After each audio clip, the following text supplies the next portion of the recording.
Hi, welcome to Lewis Thomason's Tuesday Tips in 2 Minutes. My name is Caitlin Elam. I'm an attorney in Lewis Thomason's Knoxville office. I'm here to talk to you today about your employee handbook. So I'd like you to ask yourself, when was the last time you updated your employee handbook?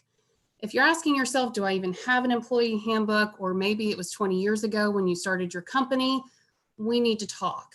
If there's one thing that the pandemic has truly taught us is over the past 8 months, having solid company policies and procedures that our employees can adhere to is key. This is what helps us pivot and react and be able to show our employees exactly what our expectations are. Now would definitely be a good time to consider reviewing your employee handbook or creating one. Perhaps your company has gone through a growth due to the pandemic, and perhaps you are now subject to new laws that you weren't before.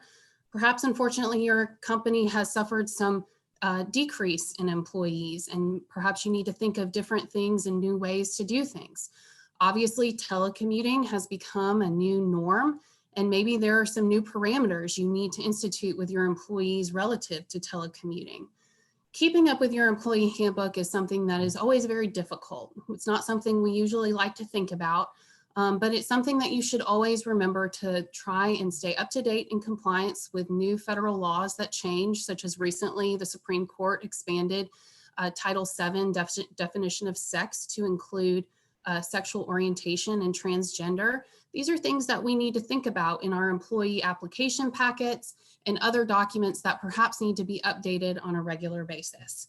So if you have an employee handbook, dust it off, think about running through it, making sure these policies still apply, and updating it to ensure that it is who your company is today, and see if there's anything new that you need to add or change.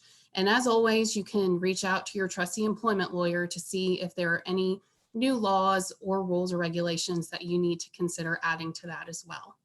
I hope you found this Tuesday tip in 2 minutes to be useful. Stay tuned for our next edition next Tuesday. Thanks so much.